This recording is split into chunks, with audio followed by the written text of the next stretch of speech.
Hello dear students, welcome back to in this new video. Super fast revision की series में अपनी biology और chemistry हम अभी तक पढ़ चुके और आज शुरुआत कर रहे हैं हम फिजिक्स की। और ये फिजिक्स का एक बेहतरीन चैप्टर इलेक्ट्रिसिटी। ओके, हमेशा की तरह चैप्टर के वेटेज के बारे में आपको पता होना चाहिए। और ये चैप्टर लास्ट ईयर आया था, ऑलमोस्ट 8 मार्क के क्वेश्चन इस चैप्टर से आए थे। तो सबसे पहले हम बात करते हैं इस चैप्टर से कितने क्वेश्चन आएंगे। Students, there will be 5 question having 7 marks, alright. और ये इसमें आपको ऑलमोस्ट स्किल बेस्ड क्वेश्चन मिलेंगे, नॉलेज बेस्ड मिलेंगे, इंटरप्रिटेशन बेस्ड मिलेंगे। तो ये चैप्टर एक ऐसा चैप्टर है जिसमें आपको हर एक टाइप का क्वेश्चन मिलेगा, ऑलराइट। तो हम बात करते हैं नंबर ऑफ क्वेश्चन की। इस चैप्टर में आपको एमसीक्यूज देखने को मिलेगा। एमसीक्यूज, एक एमसीक्यू जाएगा जो कि नॉलेज बेस्ड जाएगा, ऑलराइट, और एक एमसीक्यू जाएगा जो कि स्किल बेस्ड आएगा। सो ओवरऑल 2 एमसीक्यू जाएंगे, एक स्किल बेस्ड और एक नॉलेज बेस्ड, ऑलराइट। 2 एमसीक्यूज याद रखना स्टूडेंट्स, और इस चैप्टर को बहुत बारीकी से पढ़ना है आपको। और एक आएगा very short answer question having 1 marks, जो कि होगा इंटरप्रिटेशन बेस्ड या एक्सप्लेनेशन बेस्ड, जिसको आपको क्या करना पड़ेगा, एक्सप्लेन करना पड़ेगा, ऑलराइट। और इसके बाद में 2 क्वेश्चन आएंगे आपको शॉर्ट आंसर क्वेश्चन। एक आएगा नॉलेज बेस्ड और एक आएगा आपका interpretation based, I mean explanation based, alright.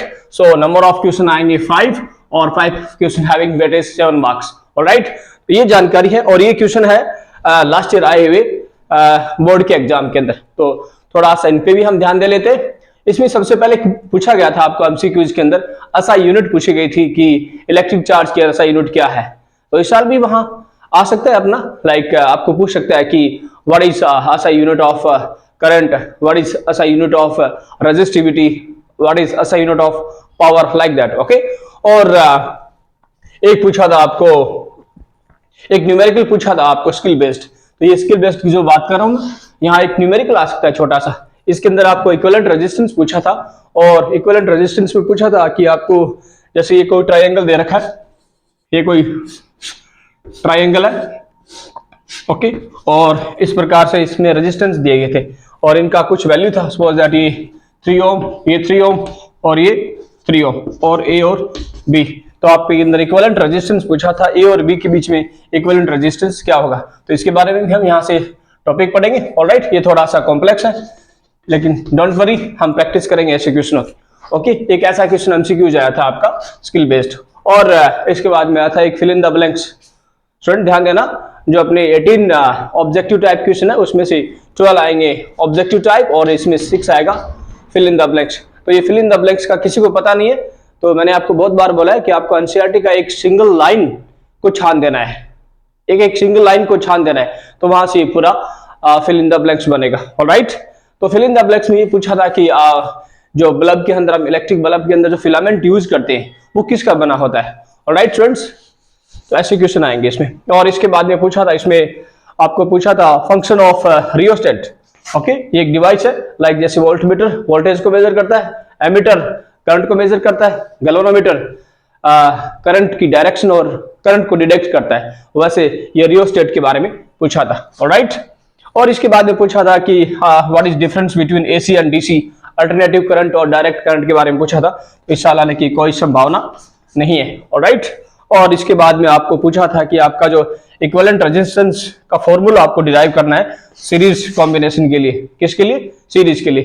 जो इक्विवेलेंट हम पढ़ते हैं ना, जैसे आर इक्विवेलेंट के बारे में पढ़ते हैं, R1, R2, R3 और R4। ये आया तो आया कैसे, इसको आपको डिराइव करना है। तो ये था आपका ऑलमोस्ट ये 3 मार्क्स का था। तो टोटल लास्ट ईयर इस चैप्टर से पूछे क्वेश्चन थे वो 8 मार्क्स के, ऑलराइट। तो ओवरऑल ये चैप्टर इजी है, थोड़ा सा इसके अंदर आपको अपना स्किल यूज करना पड़ेगा, ओके। ज्यादा थ्योरी नहीं है, फॉर्मूला बेस्ड है, ऑलराइट स्टूडेंट्स। तो शुरुआत करते हैं चैप्टर की। The name of chapter is electricity. और before go head, what does mean of electricity students. हमने छोटी क्लास में पढ़ा था, we had studied in our previous classes, like substance के बारे में बात कर रहा हूं, सबस्टेंस के बारे में बात कर रहा हूं। तो हम यहाँ पे हम 2 टाइप के अंदर सबस्टेंस को डिवाइड कर सकते हैं, ऑलराइट। मैं करंट के हिसाब से डिवाइड कर रहा हूं। एक वो सबस्टेंस होते हैं जो करंट को कैरी करते हैं, मतलब उसमें करंट पास हो सकता है, तो उनको बोलेंगे कंडक्टर, क्या बोलेंगे, कंडक्टर। और वे सबस्टेंस जो करंट को पास नहीं कर सकते उनको बोलते हैं इंसुलेटर, इंसुलेटर। हम बात करेंगे यहाँ पे कंडक्टर की। वे सबस्टेंस जो करंट को कैरी करते हैं उनको क्या बोलते हैं, कंडक्टर। जनरली मोस्टली अपने सारे मेटल्स आते, जितने भी मेटल है उसमें मोस्टली, सारे नहीं, वो करंट को कैरी करते हैं। ऑलराइट, तो definition of electricity, flow of charge आपने छोटी क्लास में पढ़ा होगा, फ्लो ऑफ फ्री इलेक्ट्रॉन और flow of charge, flow of charge. Students ये अपना रिवीजन चल रहा है, ओके। और यहाँ पे रिवीजन है तो इसका मतलब सर स्पीड होगी, और स्पीड के साथ चैप्टर की समरी होगी, और समरी के साथ इंपॉर्टेंट टॉपिक होंगे। ऑलराइट, तो मैं उम्मीद करूंगा कि आपको इलेक्ट्रिसिटी बेसिक से पता है, या एक बार आपका रिवीजन किया जा रहा है। Alright, so flow of charge is known as current, या flow of free electron, flow of free electron is known as electric current. Alright, तो इलेक्ट्रिक करंट में आपको क्या पूछ सकता है आपको इलेक्ट्रिक करंट में पूछ सकता है कि इलेक्ट्रिक करंट का फॉर्मूला क्या होता है और इसकी यूनिट क्या होती है, इसकी यूनिट क्या होती है। तो लास्ट ईयर ये पूछा गया था कि what is SI unit of electric charge, what is SI unit of electric charge. तो यहाँ डेफिनेशन से यहाँ से उन्होंने क्वेश्चन उठा लिया था, what is SI unit of electric charge. Electric charge की जो डेफिनेशन होती है वो स्टूडेंट्स कूलम होती है। क्या होती है, कूलम, ओके। और एक बार फिर थोड़ा सा और, ये आपका कोई कंडक्टर है, ओके, ये कोई कंडक्टर जो करंट को कैरी करेगा, ठीक है। और अभी डेफिनेशन में क्या, फ्लो ऑफ चार्ज या free electrons. So every substance in this universe made up of tiny particle atom. दुनिया का हर एक मैटर छोटे छोटे पार्टिकल से मिलकर बना होता है, उनको बोलते हैं एटम। ऑलराइट, और एक एटम की स्ट्रक्चर के बारे में बात करें तो एटम के अंदर न्यूक्लियस होता है, एटम के अंदर क्या होता है, न्यूक्लियस, और न्यूक्लियस में क्या होते हैं, प्रोटॉन और न्यूट्रॉन। इलेक्ट्रॉन क्या करते हैं, रिवॉल्व करते हैं अराउंड द न्यूक्लियस। ऑलराइट, और वे सबस्टेंस जिनमें इलेक्ट्रॉन फ्लो होते हैं, क्या होते हैं, इलेक्ट्रॉन फ्लो होते हैं। और कौन से electron, free electron, free electron, flow of free electron या flow of charge is known as electric current. और इलेक्ट्रॉन से बन गया इलेक्ट्रिसिटी, इलेक्ट्रॉन से बन गया इलेक्ट्रिसिटी। तो स्टूडेंट्स ध्यान देना, इधर आपको एक टर्म सुनने को मिलेगा, one coulomb, one coulomb, one coulomb. तो स्टूडेंट्स जो नंबर ऑफ इलेक्ट्रॉन होते हैं ना वन कूलम के अंदर, वो होते हैं 6 × 10⁻18, 6 × 10⁻18 इलेक्ट्रॉन्स। ये वन कूलम की वैल्यू है, वन कूलम की वैल्यू है, सॉरी ये वन चार्ज की वैल्यू है। आई मीन एक चार्ज के अंदर कितने इलेक्ट्रॉन होते हैं, तो 6 × 10⁻18, 6 × 10⁻18 इलेक्ट्रॉन मिलकर बनाते हैं एक चार्ज। एक चार्ज याद रखना, कई बार आपको ऑब्जेक्टिव टाइप में पूछ सकता है, one charge is equal to, तो आपको ये भी दे देगा, अगले में आपको ये माइनस में दे देगा। ऑलराइट, यहाँ आपको 6 दे देगा, यहाँ आपको 17 दे देगा। तो याद रखना प्लस के 18, 6 × 10⁻18 electron equal to one charge, equal to one charge. Alright, तो यहां से आपको क्या है कि आपको इलेक्ट्रिसिटी की डेफिनेशन या फिर इनकी यूनिट के बारे में पूछ सकता है। तो आओ फाइंड करते हैं how to formed unit of electric current. Alright students, electric current क्या होता है, अभी मैंने आपको कहा कि flow of charge, flow of charge, इसको माइक्रोस्कोप से देखते हैं ना तो आपको इलेक्ट्रॉन दिखाई देंगे, एटम दिखाई देंगे, और एटम में क्या होते हैं, इलेक्ट्रॉन होते हैं। या फिर इलेक्ट्रॉन, इतने सारे इलेक्ट्रॉन मिलकर क्या बना दिया, एक चार्ज। तो मैं ओवरऑल बोल सकता हूं कि flow of charge, flow of charge, okay. You can say flow of free electron is known as current, but अब चार्ज बोलोगे तो थोड़ा एडवांस लगेगा।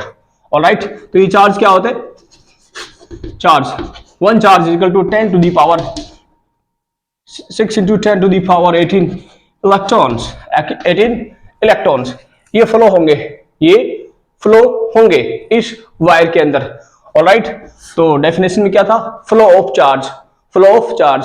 और ये चार्ज फ्लो होंगे तो उनको टाइम तो लगेगा, तो एक फिक्स टाइम के अंदर हम काउंट कर लेंगे कि इतने चार्ज फ्लो हो रहे और उनको फ्लो होने में इतना टाइम लग रहा है। यदि अपने को चार्ज का पता है और वो चार्ज को आपने कितने मिनट तक फ्लो करवाया, तो उसके चार्ज के अंदर टाइम का भाग दे दो और उस करंट, उस वायर में फ्लो होने वाली करंट की वैल्यू आपको पता चल जाएगी। तो फाइनली फॉर्मूला क्या बनता है, इलेक्ट्रिसिटी या इलेक्ट्रिक करंट को हम डिनोट करते हैं आई से, किसे, आई से। अपने यहाँ क्या निकल के आया, चार्ज, चार्ज को लिखते हैं क्यू से। और अभी मैंने बात की टाइम, ओके, टाइम टी। ध्यान देना स्टूडेंट्स, आपके पास कितने चार्ज है, और ये चार्ज कितने टाइम तक फ्लो हुए, टाइम को हम यहाँ डिनोट कर रहे हैं टी से, तो ये फार्मूला बन गया finally Q upon T, Q upon T, और यही इलेक्ट्रिसिटी है। आगे इनको इनकी यूनिट में लिखेंगे, इनकी यूनिट में लिखेंगे। क्यों बोले तो चार्ज, और चार्ज की यूनिट क्या होती है, कूलॉम। चार्ज की यूनिट क्या होती है, Coulomb, COULOMB, Coulomb. Okay, time को डिनोट करेंगे सेकंड में, टाइम को डिनोट करेंगे सेकंड में, और ये कूलॉम अपॉन सेकंड बन जाता है एम्पियर, कूलॉम अपॉन सेकंड बन जाता है एम्पियर।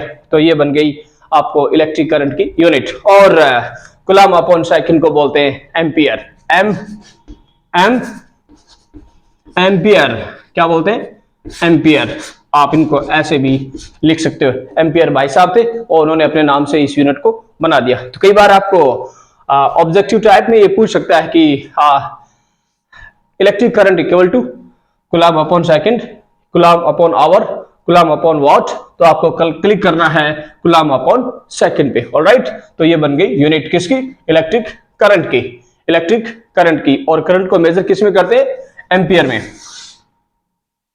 सॉरी यूनिट बन गई एम्पियर, क्या बन गई, एम्पियर। और एक कंडक्टर के अंदर कितनी करंट फ्लो हो रही है, उस करंट का मेजरमेंट करने के लिए अपने को एक डिवाइस चाहिए, अपने को एक डिवाइस चाहिए, और उस डिवाइस का नाम है एमीटर, एमीटर, एमीटर। याद रखना स्टूडेंट्स, एमीटर करंट को मेजर करने के लिए एमीटर, वोल्टेज को मेजर करने के लिए वोल्टमीटर, करंट को डिटेक्ट और करंट की डायरेक्शन को फाइंड करने के लिए अपने को चाहिए गैल्वेनोमीटर।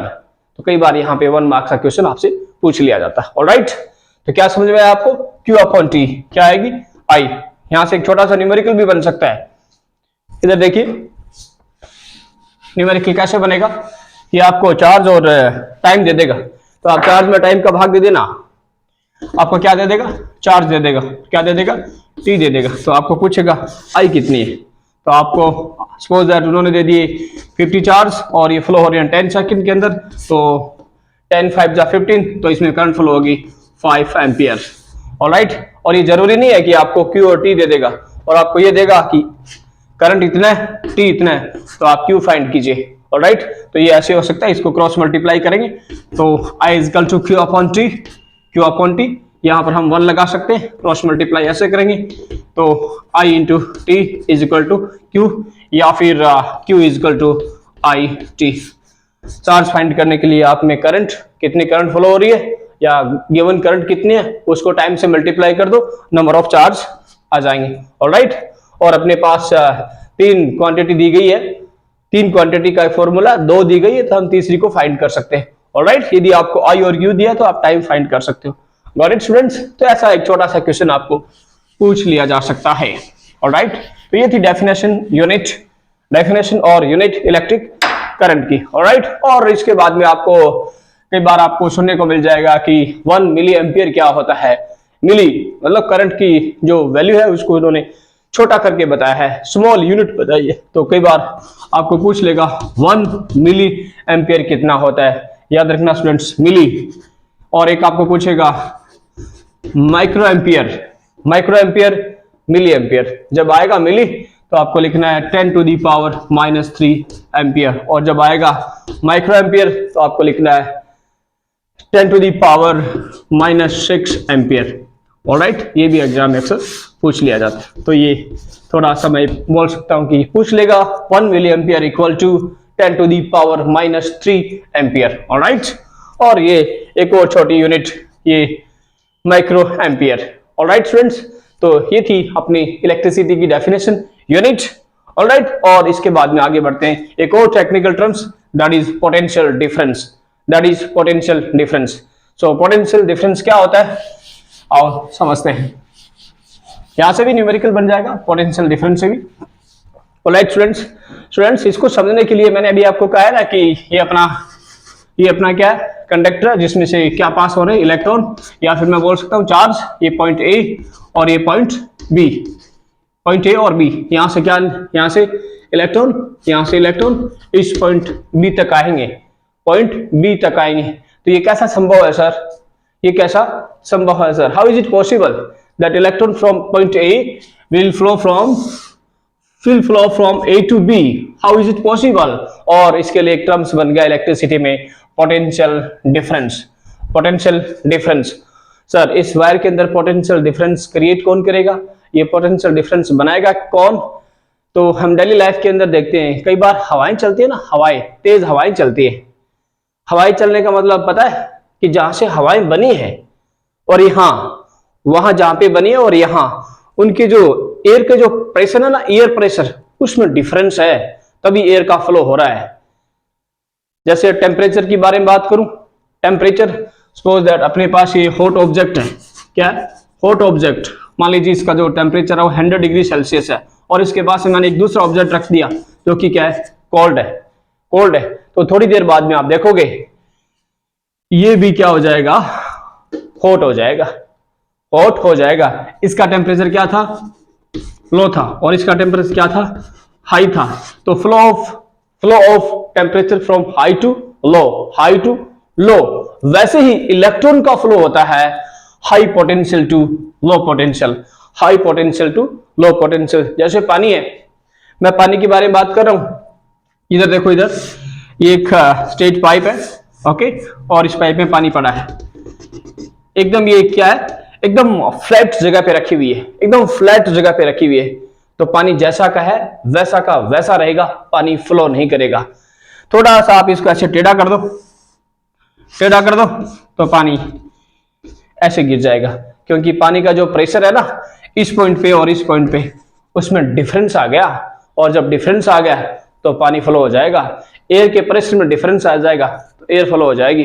वैसे ही पोटेंशियल का डिफरेंस आ गया तो इलेक्ट्रॉन फ्लो होने शुरू हो जाएंगे। तो याद रखना, इलेक्ट्रॉन को फ्लो होने के लिए या चार्ज को फ्लो होने के लिए पोटेंशियल का डिफरेंस होना बहुत जरूरी है, बहुत जरूरी है। जैसे एयर को फ्लो होने के लिए एयर का डिफरेंस होना बहुत जरूरी है, वैसे इलेक्ट्रॉन को फ्लो होने के लिए पोटेंशियल डिफरेंस का होना बहुत जरूरी है। तो कई बार एग्जाम में पूछ लेते हैं कि ये आपकी चार्ज है, चार्ज पॉइंट ए पे है और पॉइंट बी पे है, तो इन चार्ज को यहां से यहां जाने में, यहां से यहां जाने में कुछ काम करना पड़ेगा, काम करना पड़ेगा। फिजिक्स की भाषा में work how to be done, काम करना पड़ेगा। तो इसके लिए एक छोटा सा फॉर्मूला बन जाता है स्टूडेंट्स, पोटेंशियल डिफरेंस। और पोटेंशियल डिफरेंस को मेजर करने के लिए, पोटेंशियल डिफरेंस को मैं शॉर्ट में लिख रहा हूं पीडी, ओके। पोटेंशियल डिफरेंस को मेजर करते हैं किसमें? वोल्ट में। किसमें?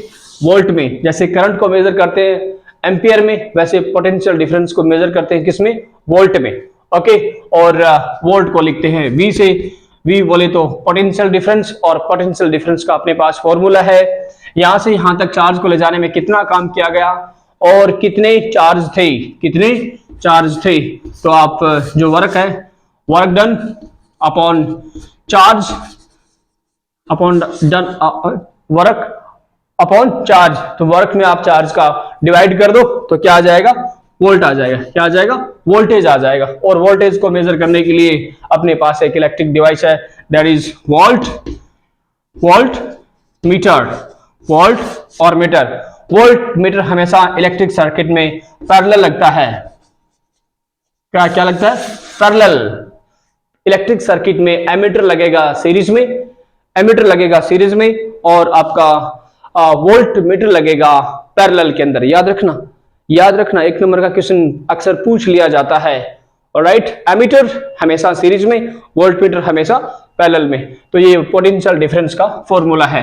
तो आप क्या लिखोगे? W upon Q। W है यहाँ पे क्या? वर्क, और Q बोले तो नंबर ऑफ चार्ज। तो यहां से कितने चार्ज इस पॉइंट तक आए, यहां तक आने में इनको कितना काम करना पड़ा। तो फिजिक्स की भाषा में यहाँ पे एक फॉर्मूला बन जाता है, V is equal to W upon Q।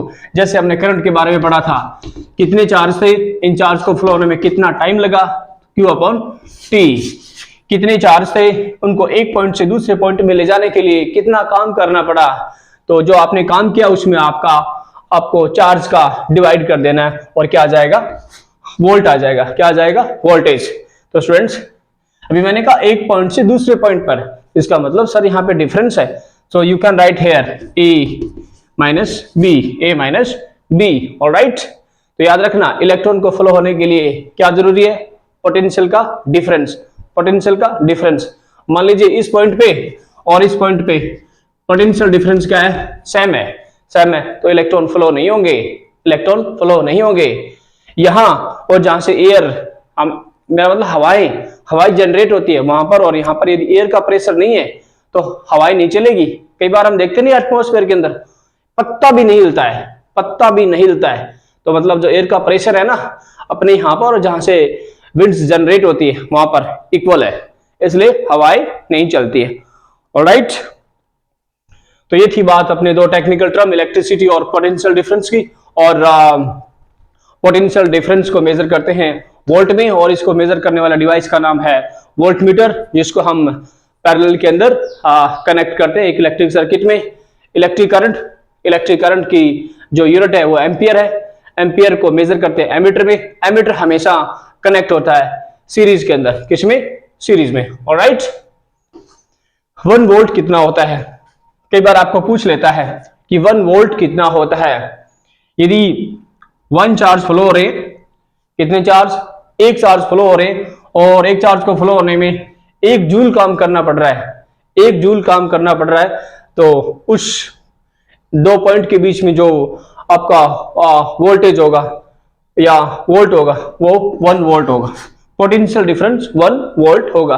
तो कई बार आपसे पूछ लेता है 1 कूलाम कितना होता है, 1 वोल्ट कितना होता है। तो कुछ नहीं करना, जो आपको क्वांटिटी दी गई उनकी वैल्यू 1 1 कर देना, 1 1 कर देना, 1 से 1 कट जाता है तो उनकी वैल्यू आ गई 1। तो यहाँ पे 1 चार्ज को फ्लो होने में 1 जूल काम करना पड़ा, 1 से 1 कट गया तो वो क्या आ गया, 1 वोल्ट आ गया। ऑलराइट स्टूडेंट्स, और इसके बाद में आता है इस चैप्टर का सबसे important topic Ohm's law. Ohm's law, तो मैं कहूं तो अपना चैप्टर अब स्टार्ट हो रहा है। Alright, Ohm's law. ओम्स एक साइंटिस्ट थे, जिस प्रकार हमने पढ़ा एम्पियर भाई साहब, और वोल्टा से बन गया वोल्टेज। ऑलराइट, और वैसे ही हैं भाई साहब ampere, sorry Ohm's law. Ohm's law क्या कहता है, कई बार 1 नंबर का पूछ लेता है, यहाँ 2 मार्क्स में भी आपसे पूछेगा, नॉलेज बेस्ड है, तो आपसे पूछेगा what do you mean by Ohm's law, और ओम्स लॉ के अंदर जो आपका ग्राफ बनता है उसको शो कीजिए।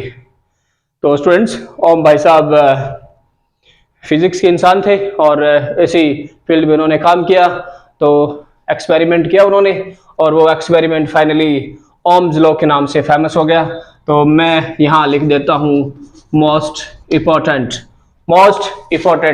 तो सर के नियम के according to Ohm's law, sir ने क्या बनाया, एक एक्सपेरिमेंट के थ्रू उन्होंने, सपोज दैट मैं यहाँ पे इलेक्ट्रिक सर्किट वो बना रहा हूँ, सिस्टमैटिक इलेक्ट्रिक सर्किट डायग्राम बना रहा हूँ।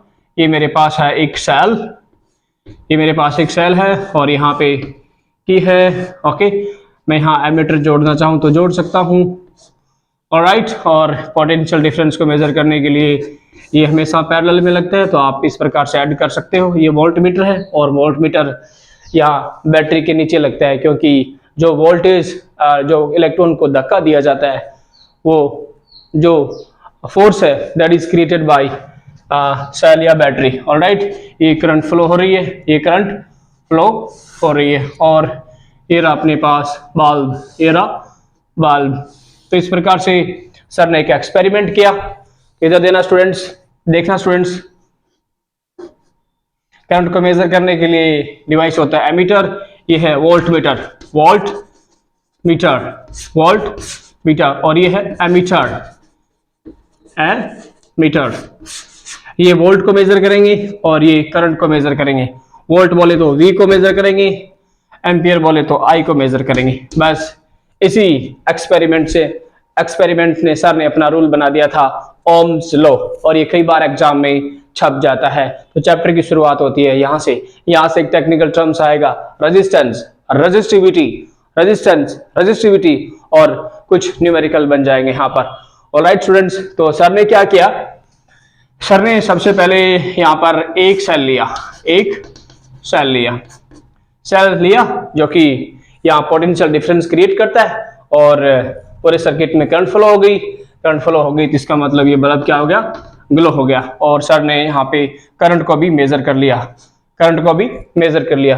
फिर सर के दिमाग में आया क्यों ना मैं एक सेल की जगह एक सेल और ऐड कर दूं, एक सेल और ऐड कर दूं, प्लस और माइनस। फिर सर ने देखा कि करंट की वैल्यू ज्यादा हो गई, तो ये बल्ब थोड़ा ज्यादा ग्लो करने लगा, तो करंट भी क्या होगी, बढ़ गई। फिर सर ने सोचा क्यों ना एक सेल और ऐड कर देता हूं, तो यहाँ पे इन्होंने तीसरा सेल लगा दिया, प्लस और माइनस। ऐसे करते करते फाइनली सर ने अपना एक नियम बना दिया जो कि फेमस हो गया ओम्स लॉ के नाम से, ओम्स लॉ के नाम से। तो स्टूडेंट्स आपने क्या देखा, जैसे जैसे नंबर ऑफ सेल बढ़ा रहे हैं यहाँ पर, जैसे जैसे नंबर ऑफ सेल बढ़ा रहे हैं, मान लीजिए एक सेल अपने को 2 वोल्ट का सेल है एक, तो सर ने कितने लगाए, 3। पहले 2 वोल्ट के हिसाब से इसमें करंट फ्लो हो रही थी, ओके, तो यहाँ पर भी उन्होंने मेजर कर दिया कि करंट इतनी आ रही है। फिर सर ने 2 वोल्ट का एक और सेल लगा दिया, मतलब वोल्टेज बढ़ रहा है, तो यहाँ पे करंट भी बढ़ गई, एक और लगा दिया 2 वोल्ट का। तो ओवरऑल सर ने कितने सेल लगाए, 3 cell. Every cell has having 2 volt. तो जैसे जैसे वोल्ट बढ़ता है, जैसे जैसे सर ने सर्किट में वोल्ट बढ़ाया, और वैसे वैसे क्या बढ़ रही है, करंट बढ़ रही है। जैसे जैसे क्या बढ़ रही है, करंट, करंट की वैल्यू बढ़ रही है। बस यहीं से सर ने एक रूल बना, ओम्स लॉ बना दिया कि कुछ कंडीशन है, यदि मैं उसको कांस्टेंट रखूं, कांस्टेंट रखूं, ये जो सर्किट में जो वायर है, ये वायर में चेंज ना करूं, ऐसा ना करूं कि 2 वोल्ट का जब सेल लगाया तब तो ये वायर था कॉपर का, अगला मैं सेल लगाऊं तब मैं इसमें लगा दूं एल्यूमिनियम का। नहीं, आपका कंडक्टर, आपका वायर एक ही होना चाहिए, टेम्परेचर फिक्स होना चाहिए, ये कंडीशन है इस नियम के लिए। और सर ने फाइनली नियम बना दिया था V proportional I, V proportional I, ये है ohms law, V proportional I। कुछ कंडीशन लाइक टेम्परेचर और नेचर ऑफ मटेरियल उनको सेम रखें, सेम रखें, तो जो वोल्टेज है, वोल्टेज और करंट एक दूसरे के क्या होंगे, प्रोपोर्शनल होंगे।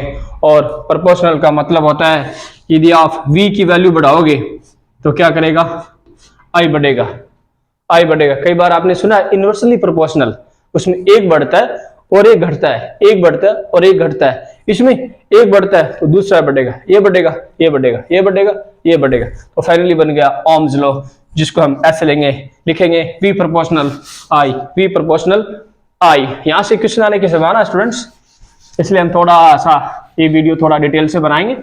ऑलराइट, न्यूमेरिकल आते हैं, मोस्टली बच्चों को परेशानी होती है सब्जेक्ट में।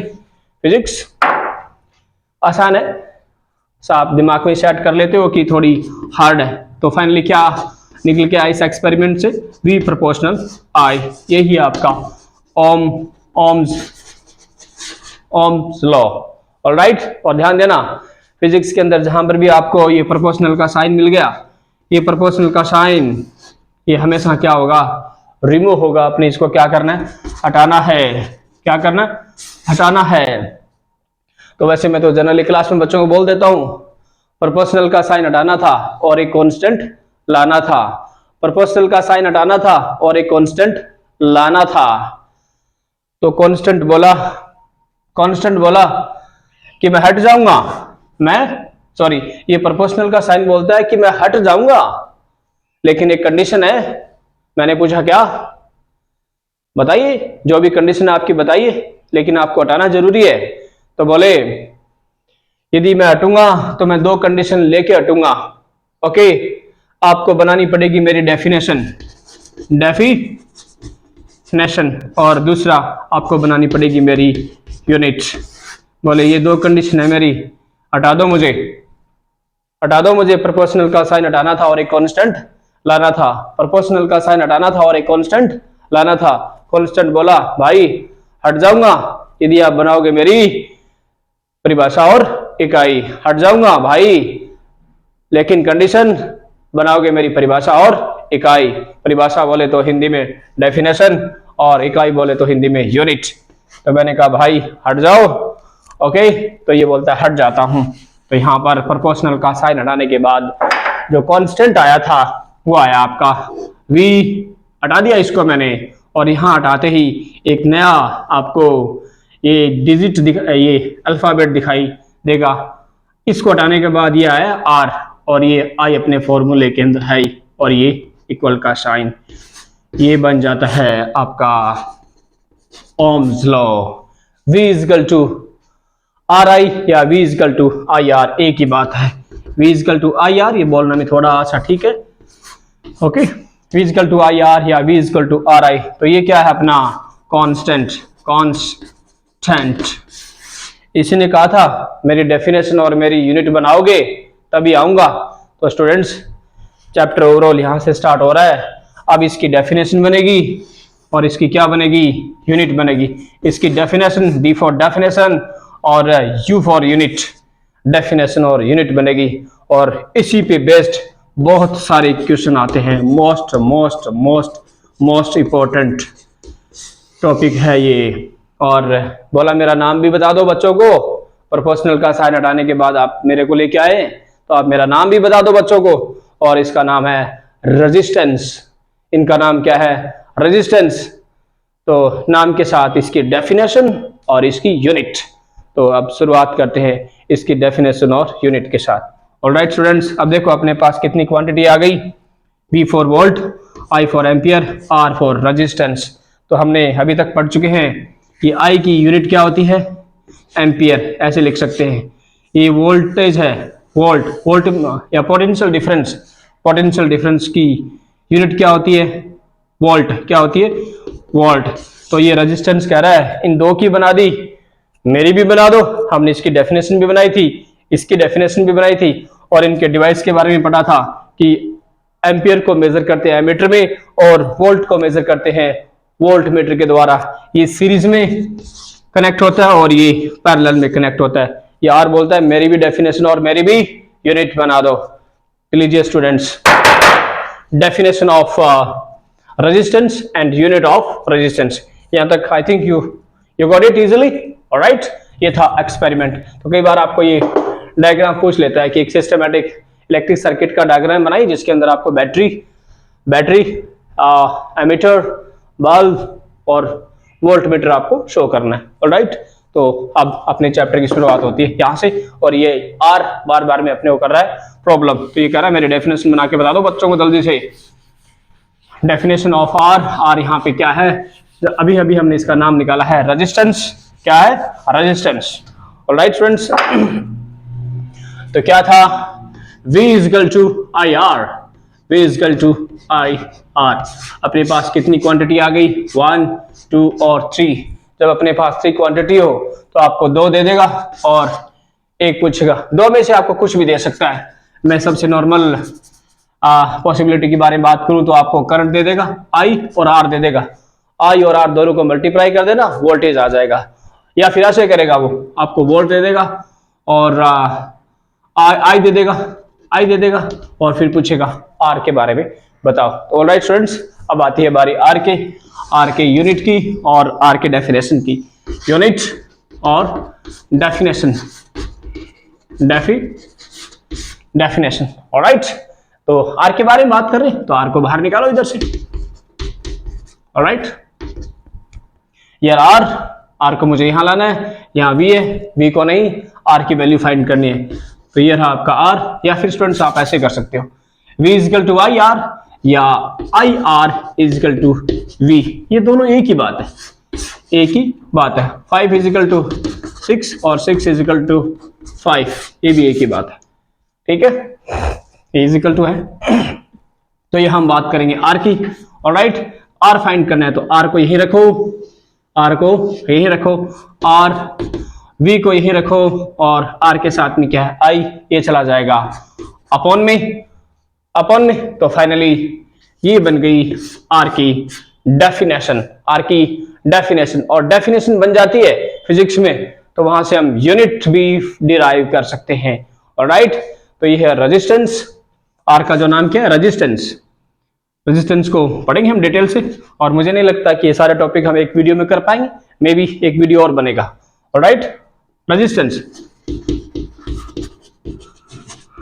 रेजिस्टेंस क्या होता है, फिर वही बात आती है, 1 वोल्ट कितना होता है, 1 एम्पियर कितना होता है, और एक रेजिस्टेंस। अभी हमने इनकी यूनिट नहीं बनाई है तो यूनिट होती है इसकी 1 ओम। तो फिर पूछेगा 1 ओम कितना, एक वाली आपको कई बार डेफिनेशन पूछ सकता है। तो ध्यान देना स्टूडेंट्स, आपके इलेक्ट्रिक सर्किट में वोल्टेज कितना सप्लाई किया आपने, और वोल्टेज अप्लाई करने के बाद आपको करंट कितनी मिली, तो आप वोल्टेज में वोल्ट में करंट का डिवाइड कर दो, क्या आ जाएगा, रेजिस्टेंस आ जाएगा।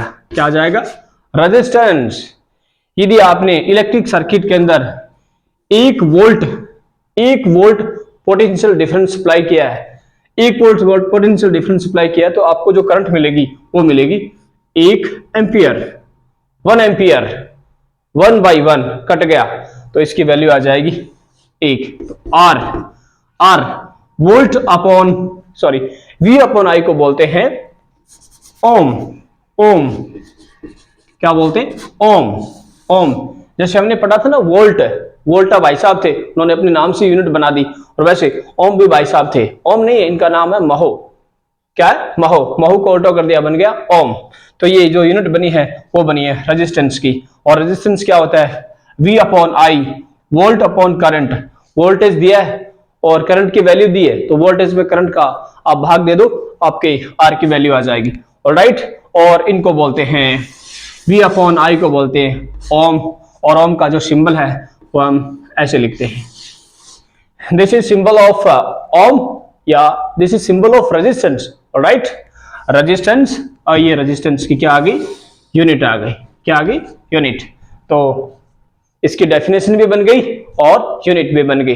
डेफिनेशन में क्या आएगा, 1 ओम आएगा। 1 ओम आएगा।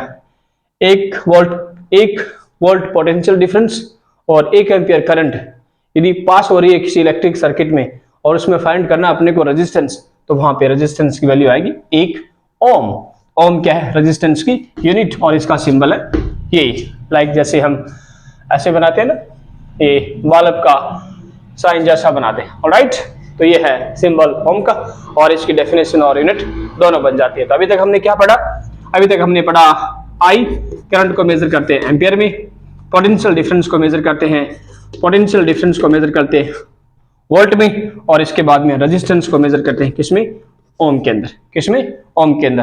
करंट को मेजर करने वाला डिवाइस का नाम है एमीटर, वोल्ट को मेजर करने वाला डिवाइस का नाम है वोल्ट मीटर। ऑलराइट फ्रेंड्स, तो ये थी कहानी किसकी, रेजिस्टेंस की।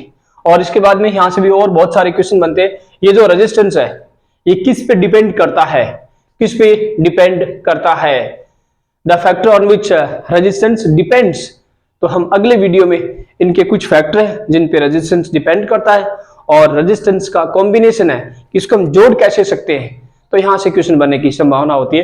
तो इस वीडियो में हम आज इतना ही जिक्र करेंगे, अपना वीडियो यहां तक पूरा हो जाता है। हमने अभी तक पढ़ा इलेक्ट्रिसिटी, उनके डेफिनेशन और उनके यूनिट के बारे में, पोटेंशियल डिफरेंस, उनकी डेफिनेशन, उनकी यूनिट के बारे में, और उसके बाद में ओम्स लॉ। स्टूडेंट ध्यान देना, वन मोर थिंग, थोड़ा सा जो एक्सपेरिमेंट किया था ना ओम साहब ने, तो उन्होंने V और I के बीच में एक ग्राफ बनाया था। उन्होंने डाटा जो एक्सपेरिमेंट से मिले थे ना, तो फाइनली उन्होंने एक V और I के बीच में ग्राफ बनाया था। जैसे मैंने बताया था ना, इन्होंने पहले एक सेल लिया था, फिर दूसरा सेल ले लिया, तीसरा सेल ले लिया, तो उन्होंने एक ऐसा ग्राफ बनाया था। क्या बनाया ग्राफ बनाया, V वोल्टेज और ये I।